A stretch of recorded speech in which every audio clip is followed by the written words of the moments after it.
Bonjour à tous et bienvenue pour cette vidéo au cours de laquelle nous allons voir quelques exercices relatifs au chapitre 2 du cours de thermodynamique, c'est-à-dire quelques exercices qui parlent du premier principe de la thermodynamique ainsi que des échanges d'énergie sous forme de chaleur ou de travail. Alors le premier exercice est très simple, il va traiter des relations entre la capacité calorifique à volume constant CV, la capacité calorifique à pression constante Cp, le coefficient gamma et les constantes universelles et spécifiques des gaz parfaits. Donc on vous donne la capacité calorifique à pression constante d'un gaz parfait qui vaut 1000 joules par Kelvin et par kilogramme. On vous donne également sa constante spécifique des gaz parfaits qui vaut 287 joules par Kelvin et par kilogramme. Et on vous demande la valeur à attribuer à la capacité calorifique à volume constant CV ainsi qu'à gamma. La première chose à remarquer, c'est que les grandeurs sont des grandeurs massiques, donc on va utiliser la constante spécifique des gaz parfaits, qui nous est d'ailleurs donnée ici. La relation de Mayer nous dit que Cp égale Cv plus la constante des gaz parfaits. Donc Cv égale Cp moins la constante des gaz parfaits, et donc Cv vaut 1000 moins 287, ce qui fait 713 joules par Kelvin et par kilogramme.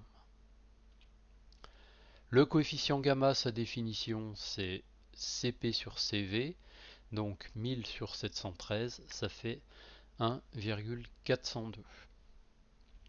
Et ce que l'on remarque, c'est que la valeur de gamma est toujours supérieure à 1, puisque le Cp est toujours supérieur au Cv, et l'ordre de grandeur de gamma est très souvent compris entre 1,2 et 1,4.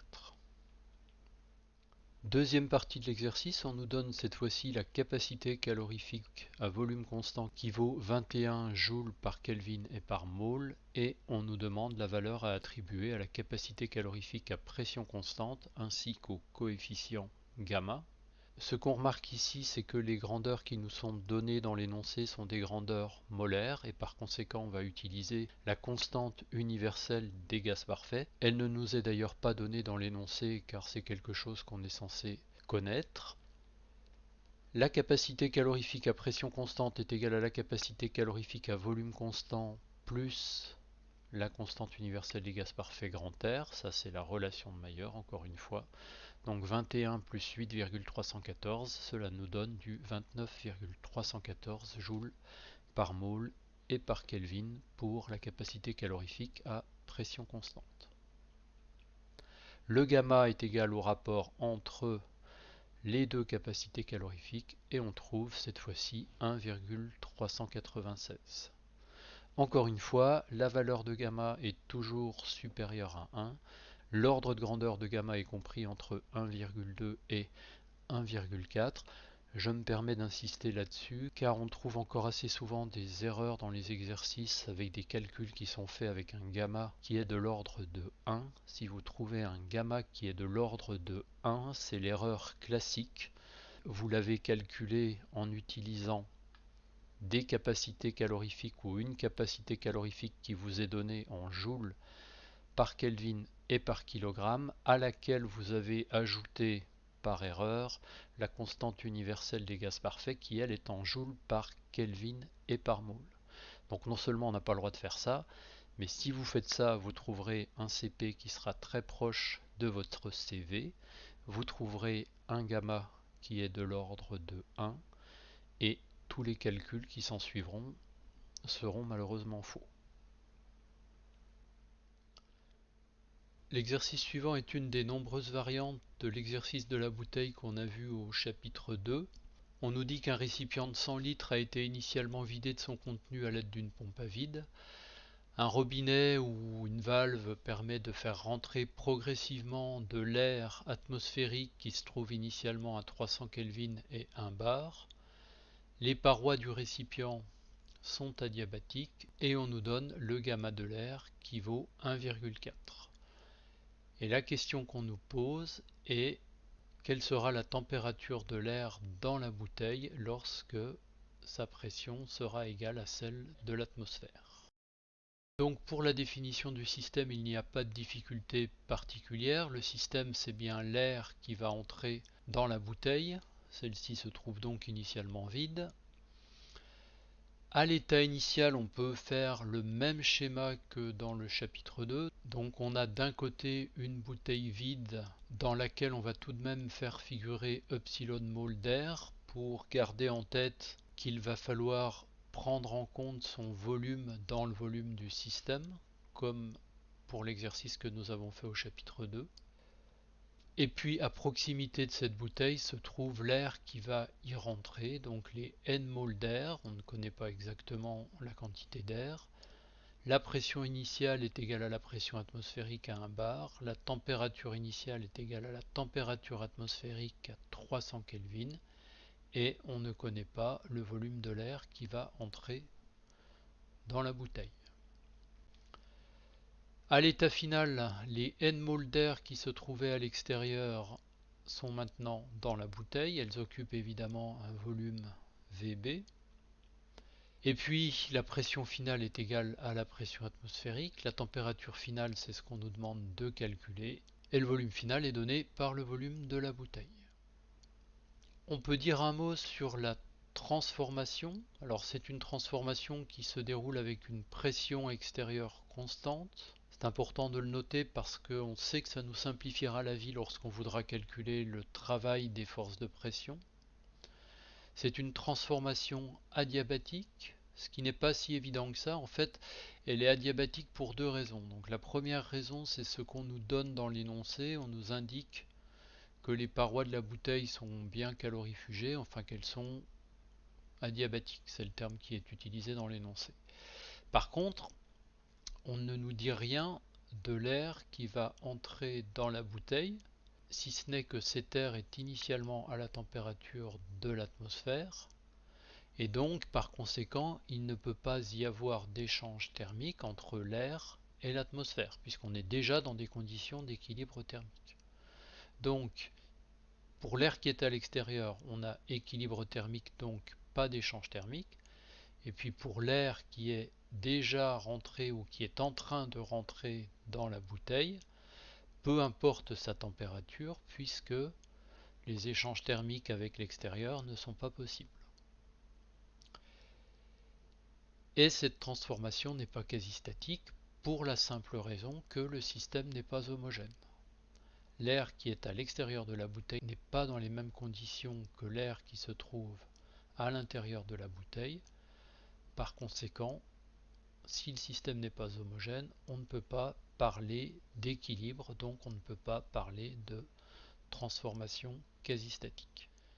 Si on fait le bilan des inconnus, cette fois-ci, on a trois inconnus, les n moles d'air, le volume initial de ces n moles d'air, et la température finale que l'on nous demande de calculer.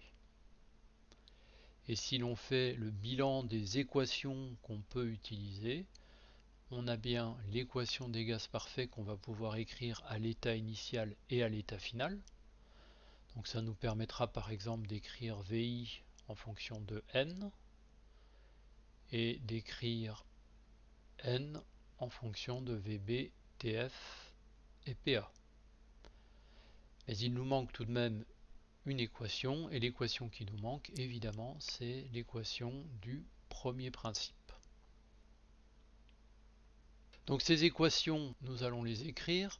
L'équation des gaz parfaits à l'état initial, donc elle nous permet d'écrire que le volume initial est égal au volume des n moles d'air à l'extérieur de la bouteille, nRTA sur PA, plus le volume de la bouteille.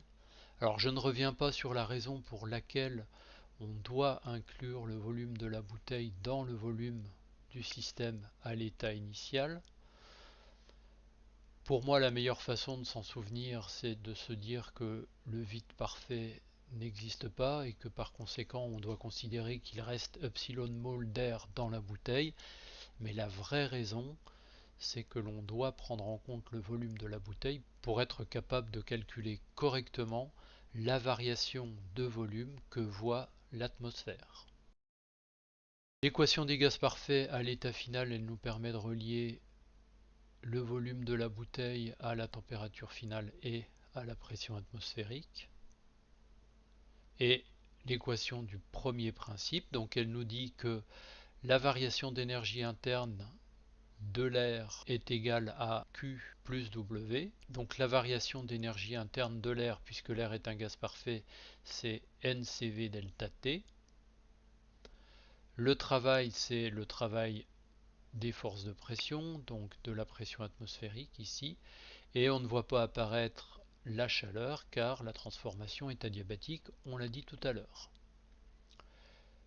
Par contre, on peut préciser ici et dès maintenant que le travail des forces de pression s'écrit dans le cas général comme étant l'intégrale de moins Px dV entre l'état initial et l'état final, sachant que la pression extérieure est égale à la pression atmosphérique. Donc si on explicite le NCV delta T de la variation d'énergie interne, nous aurons NCV TF moins TI. Si on explicite le calcul de l'intégrale pour le calcul du travail, nous aurons le moins PA ici que l'on sort de l'intégrale, et puis le dV devient un delta V, donc une variation de volume entre le volume final ici et le volume initial. Et puis on peut préciser un peu, la température initiale c'est la température de l'atmosphère, le volume final c'est le volume de la bouteille, et le volume initial VI c'est nRTA sur PA plus VB, et donc on écrit ici moins nRTA sur PA moins VB. Évidemment les VB disparaissent et il nous reste NCV TF-TA égale nRTA. À partir de là c'est gagné, hein. Il suffit d'expliciter l'expression de TF. Donc ici j'ai mis à gauche les termes en TA, à droite les termes en TF. On peut écrire que TF est égal à R plus CV sur CV fois TA. Ici on se souvient que R plus CV c'est CP. On a donc TF égale CP sur CV TA, et on se souvient également que CP sur CV, on appelle ça gamma. Et puis il n'y a plus qu'à faire l'application numérique puisque le gamma est égal à 1,4 et que la température initiale est à 300 Kelvin. La température finale vaut 420 Kelvin. Et alors c'est un peu contre-intuitif, mais l'air dans la bouteille se trouve après remplissage à une température qui est assez nettement supérieure à la température de l'atmosphère. Alors c'est assez contre-intuitif, mais finalement quand on y réfléchit, l'air qui est rentré à l'intérieur de la bouteille, cet air-là, il a reçu un travail de la part de l'atmosphère qui l'a poussé dans la bouteille. Et en arrivant dans la bouteille, eh bien en fait le travail de l'atmosphère a été converti en chaleur. Et si vous vous souvenez, cette autre version de l'exercice que nous avons fait au cours du chapitre 2, on trouve bien des échanges de chaleur négatifs alors que la transformation est isotherme. Ce qui signifie bien que l'air a dû perdre de la chaleur pour rester à température constante. Donc ça c'était dans le cas de l'exercice du cours. Dans le cas de cette version-ci de l'exercice, l'air ne peut pas perdre de chaleur parce que les parois de la bouteille sont adiabatiques. Donc la température de l'air augmente. Et c'est bien ce qu'on trouve ici.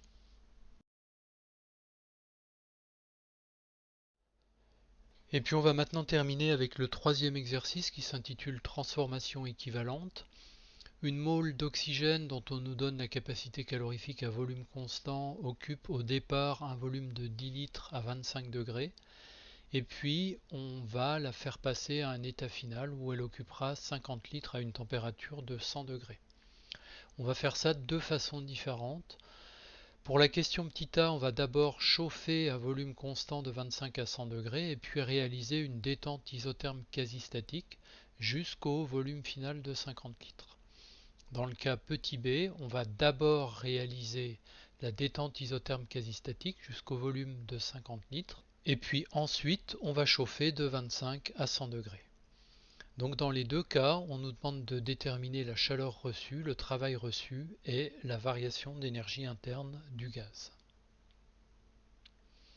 Donc on va commencer par la question petit a. Donc il s'agit en fait de deux transformations successives pour un système qui est parfaitement défini dans l'énoncé puisqu'il s'agit de la mole d'oxygène.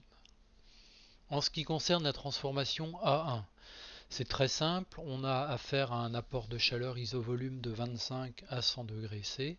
On sait calculer cet apport de chaleur avec la relation NCV delta T et on trouve 1575 joules. On peut déterminer également, s'agissant d'un gaz parfait, la variation d'énergie interne avec la relation NCV delta T également, et on trouve évidemment la même valeur. En ce qui concerne le travail, évidemment le travail est nul. Alors il y a deux manières de le constater. Soit on part du fait qu'il n'y a pas de variation de volume, donc le travail des forces de pression est nul.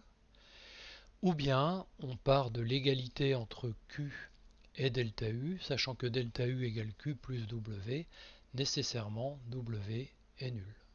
Pour la transformation à 2, donc il s'agit cette fois-ci d'une détente isotherme quasi-statique d'un volume initial égal à 10 litres à un volume final égal à 50 litres, et on réalise cette détente isotherme quasi-statique à une température de 100 degrés C. Alors dans ce cas-là, on ne sait pas calculer directement les échanges de chaleur, puisque ces échanges de chaleur ne sont ni isovolume ni isobar. On sait que delta U est nul puisque la température initiale est égale à la température finale. Et on a déjà calculé en cours le travail des forces de pression dans le cas d'une détente isotherme quasi-statique. On part de la relation générale qui nous donne le travail des forces de pression comme étant l'intégrale de moins px dv entre le volume initial et le volume final. S'agissant d'une transformation quasi-statique, on peut transformer la pression extérieure par la pression du système. Comme de plus nous avons affaire à un gaz parfait, la pression peut s'exprimer comme étant égale à nRT sur V. Et puis il reste à se souvenir que la transformation est isotherme, donc on peut sortir la quantité moins nRT de l'intégrale. Et ne reste plus à intégrer qu'un dV sur V entre VI et VF, ce qui nous donne le logarithme du volume final sur le volume initial. Donc je vous rappelle les principales étapes, le cas général ici. Ce qu'on peut écrire en remplaçant la pression extérieure par la pression du système dans le cas d'une transformation quasi-statique, l'utilisation de l'équation d'état des gaz parfaits et le calcul de l'intégrale pour une transformation isotherme. On peut maintenant passer à l'application numérique, donc avec une mole, une constante des gaz parfaits qui vaut 8,314 et une température pour la transformation isotherme quasi-statique de 373,15 Kelvin. Évidemment, on ne prend pas la température en Celsius, on convertit en Kelvin. Et puis finalement le logarithme de 50 sur 10 ou le logarithme de 5. On trouve un travail des forces de pression qui vaut moins 4993,1 joules. Évidemment, il s'agit d'une détente, donc le travail est négatif. Lors d'une détente, le fluide perd de l'énergie. Et puis, comme le delta U est nul sur cet isotherme quasi-statique, on en déduit que la chaleur est strictement égale à l'opposé du travail, donc à 4993,1 joules. On peut faire le bilan pour l'ensemble de la transformation A, donc pour les deux transformations A1 et A2, les échanges de chaleur sont égaux à la somme des échanges de chaleur sur A1 et A2. On trouve 1575 plus 4993,1 égale 6568,1 joules. Pour les travaux, c'est la même chose. Le travail sur l'ensemble de la transformation est égal à la somme des travaux sur les transformations A1 et A2. Mais comme le travail est nul sur A1, on retrouve bien les moins 4993,1 joules. Et puis pour la variation d'énergie interne, on fait la somme de la variation d'énergie interne sur A1 et A2. La variation d'énergie interne sur A2 était nulle et on retrouve bien 1575 joules. On peut vérifier par la même occasion que delta U est bien égal à W plus Q. Et puis on termine par la question petit b. Donc le système est bien évidemment toujours la mole de gaz. Cette fois-ci, on commence par la détente isotherme quasi-statique d'un volume initial égal à 10 litres à un volume final égal à 50 litres. Mais cette détente isotherme quasi-statique sera réalisée à 25 degrés C. Une nouvelle fois, on ne sait pas calculer directement Q. On peut écrire que delta U est égal à 0 joule. Et pour calculer le travail des forces de pression, on déroule exactement le même processus en partant du cas général, en remarquant qu'il s'agit d'une transformation quasi-statique appliquée à un gaz parfait et que cette transformation est isotherme. Encore une fois, cette relation finale qui nous donne le travail des forces de pression, vous pouvez choisir soit de la noter dans un aide-mémoire pour vous y référer lorsque vous aurez à réaliser des calculs de travail sur une isotherme quasi-statique, ou bien refaire la démarche du début jusqu'à la fin, ça ne change finalement pas grand-chose. L'application numérique nous donnera un travail qui sera légèrement inférieur à celui que nous avions calculé pour la transformation A2 parce que la température à laquelle on réalise la détente est un petit peu plus basse et la chaleur, encore une fois, est strictement opposée au travail. Avant de faire le bilan sur l'ensemble de la transformation B, il nous reste à calculer les échanges de chaleur sur la transformation B2. Donc cette transformation B2, c'est un apport de chaleur isovolume de 25 à 100 degrés. Les échanges de chaleur sont égaux à 1575 joules comme pour la transformation A1 puisque la variation de température est exactement la même. Le delta U est égal à l'échange de chaleur et le travail de nouveau nul. On peut faire le bilan sur l'ensemble de la transformation B, c'est-à-dire sur les transformations successives B1 et B2, on trouve une chaleur de 5564,5 joules, un travail qui est égal au travail sur la détente isotherme quasi-statique, et de nouveau une variation d'énergie interne de 1575 joules. On vérifie bien que delta U égale W plus Q, et de la même manière que le delta U sur la transformation petit b est égal au delta U sur la transformation petit a. Donc on a deux transformations équivalentes petit a et petit b qui vont se traduire par des variations strictement égales de l'énergie interne du fluide. Mais ces variations égales de l'énergie interne du fluide vont correspondre à des échanges de chaleur et de travail qui sont différents dans le cas petit a et dans le cas petit b. Donc on a suivi deux chemins différents pour aller d'un même état initial à un même état final. Voilà, cette vidéo est maintenant terminée. Je vous remercie de l'avoir regardée et je vous donne rendez-vous pour une prochaine vidéo du cours de thermodynamique. À bientôt!